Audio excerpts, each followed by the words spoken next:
I do want to talk about your business, and you've acquired a lot over the years, and now you're acquiring a majority stake in Buzzfeed. Yes. Why? Buzzfeed is a phenomenal brand. It's magnificent. Still? Oh, yeah. It's been around for 20 years. Jonah Peretti has done a great job. Everybody knows Buzzfeed. Yeah. And HuffPost. HuffPost is part of that. Oh, yeah. And Tasty. These are great brands. But they were brands somewhat in decline in terms of readership. Yeah, I mean, look, what happens is that, you lose, the algorithms change, don't let anybody come in between you and the customer. Those are my 3 business rules. Number 1, don't let anybody come in between you and the customer. Number 2, don't run out of money. And number 3, don't break rules 1 and 2. And I think, the whole algorithm changing over Facebook, that gave it a little bit of a dip, but that's going to be corrected. Now we have more direct to the consumer interfacing. So Buzzfeed is phenomenal. HuffPost is phenomenal, and so is Tasty. I mean, listen, you know me, a lot of guys like to buy businesses in the penthouse and take them down to the lobby. I like to buy them in the lobby and take them to the penthouse. Well, you're kind of paying penthouse prices. I mean, this stock was trading for less than $1, and when the headline crossed the Bloomberg terminal a few days ago, you're paying $3 for this. Why? Yeah, I bought 40 million shares at $3, and I took 52% of the company. And I got a 20 million cash today and a 5-year note, $100 million promissory note, 5% interest, due and payable in 5 years. Let's just remember 5 years ago the stock was $40 a share. Let's remember that this company at one point had a $1.7 billion market cap. What I'm going to do with Buzzfeed with Jonah, and Jonah is. So are you running this or Jonah? We're running it together. Okay. I'm chairman and CEO, and he's going to stay on board. He's going to be president of AI. Okay. President of AI. Buzzfeed AI. Buzzfeed AI. Is that just a buzzword, or is there substance behind it? There is serious. Well, come on now. Well, explain it to me. Okay, look. Because everybody's throwing AI on everything these days. You know that. Okay, Romaine AI. I'm not even talking to a human being right now. I'm talking to Romaine AI. My value just skyrocketed. You just went up a lot. Right. I mean, come on. I mean, you're talking about a guy who's really, in my opinion, he's a creative genius. Look at what he did. He's one of the first people. So just stop right there. You put a period on. I wanted to work for him back in the day. He wouldn't hire me. He wouldn't hire you. I know why, because you were doubting him. You can't doubt the man if you want to work for the man, but you got a great job. You did okay with Bloomberg. I did. So here's what I would tell you. It's real simple. He has built a foundation that we're going to simply build on. We're not going to change all of this and that. I just spoke to everybody who works there and everything. I'm not taking away tabs. We're building on what you already have. Now, what they don't have is they're not in the streaming business, free streaming business in a big way. Now, when you say streaming, like live? Streaming, video streaming. Okay, video streaming, right? I mean, we're going after YouTube. Okay. Get your mind around that. I'm going to say it again. We're going after YouTube. So when you address employees today, the general sort of pitch was that a bigger push into streaming, bigger embrace of YouTube. Free streaming. Okay. Yeah, we're going. And how do you make money off that? Ads? Yeah. Okay. Yes. I mean, the biggest streamer on the planet is YouTube. Okay, and there's only YouTube. But this is America. We have Coke and Pepsi. Why is it that we only have one free streamer? We're going to have YouTube and we're going to have Buzzfeed. We're going to have both. By the way, if you really think about it, Romaine, most of the content, 99.9% of the content sitting at YouTube is non-exclusive. Right. So what I would say to the content creators, put it at YouTube, which you're going to do anyway, and also put it at Buzzfeed. Do you want one check or do you want 2 checks? 2 checks, better than 1. Do you have the infrastructure all ready to do that? Or yes, and we're building it out, and also that's what he's going to do. That's the AI. The AI allows you to build that infrastructure out much faster, much more efficiently. So that's the substance behind the AI. Without AI, I would not be sitting next to you saying, we're going after YouTube. And also, let me explain. Go ahead. I invested a little over $150 million to build out a streaming app called Local Now. Yeah, I remember that, Local Now. So Local Now uses artificial intelligence and proprietary software to curate, aggregate, and stream super hyper-local news, weather, sports, and traffic. Geofence to your zip code. Yeah, it is magnificent. Here's the problem. No one knows about it. Now, here's the other thing. We've won Best Streamer twice. Let's pause. Let's appreciate that moment. We've won Best Streamer twice. Okay, we beat Netflix, we beat Amazon, we beat Hulu, we beat Paramount Plus. We beat them all twice. No one knows about it. Now, I'm going to take that technology, I'm going to marry it. I'm going to marry it with Buzzfeed and HuffPost. Now they're in the streaming business. 30,000 movies, TV shows, and documentaries. Over 600 fast channels.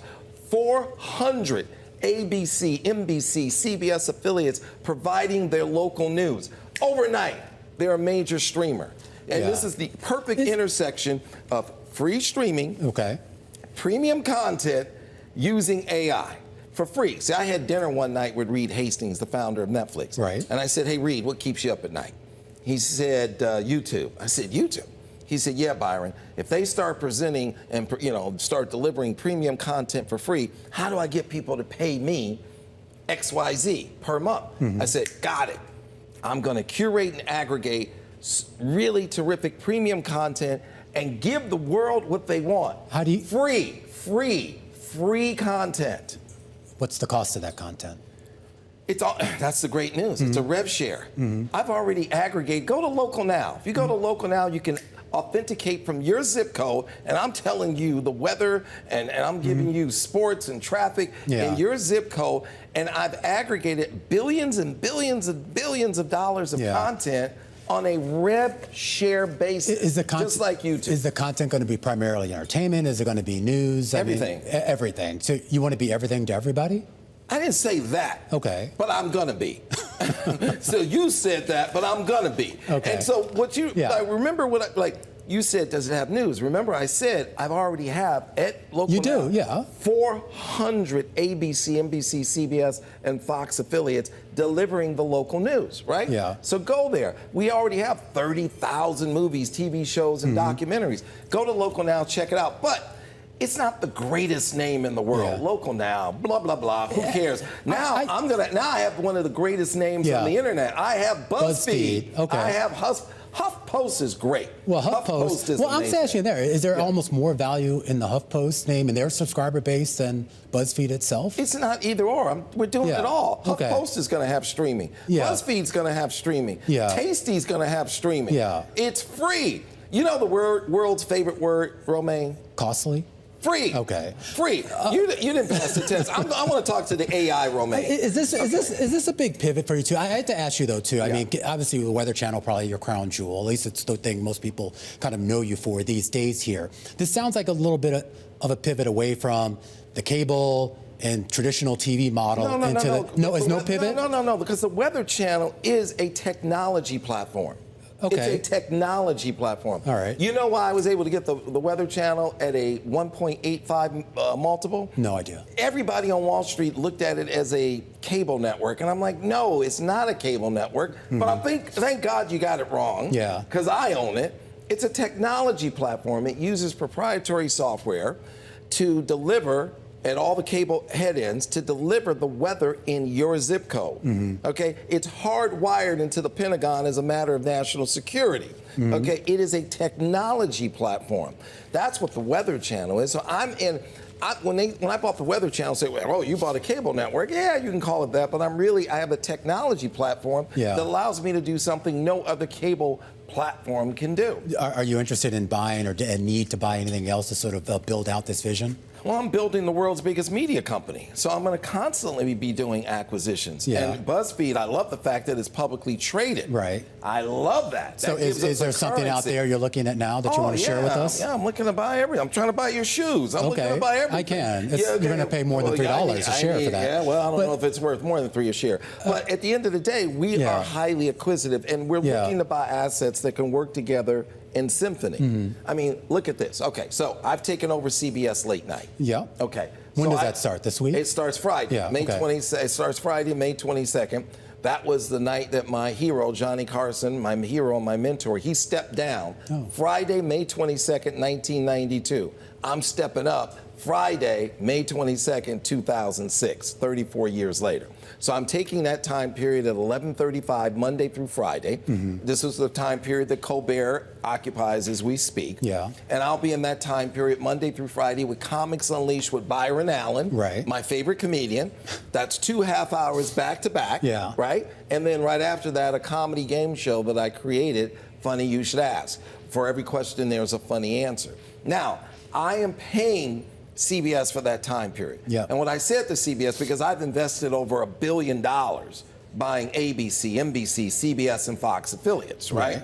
And what I said to CBS, you're spending between those 2 hours over $150 million to produce those shows. So the production cost for your show is significantly less. Well, than they don't care because they don't have to spend that $150 million. I said, stop spending that money. But you have to make the economies of scale I make the shows, work. but I'm already making the shows for syndication in my cable networks because I own a 24-hour cable network called Comedy.tv. And I said, you're putting all these resources into this late night time period, and you're throwing the audience into me, throwing them to me with my local affiliates, and I'm running 1-800-SPRAY-ON-HAIR and 1-800-ABS in 15 minutes. Stop wasting your money. Save your $150 a year. I'll pay you millions for the time period. I will put my shows on, and they're working very well. Comics Unleashed is already on at 12:30 following Colbert. It's working very well, very well. And I said, guys, I'll save you easily $150, $170 million, $180 million. They said, let's do it. So we started putting the show on at 12:35 after Colbert back in September. Right. We're doing great. According to Nielsen, I'm winning in 43 of the 56 metered markets. That's not bad for a show that just started in September. And they're making money day one. So I sell the commercial time. So I control 14,000 30-second spots over the course of the year. All right. You want to buy one for $100 grand? But here's what I'm doing. Okay. I'm going to promote Buzzfeed and HuffPost in that time period.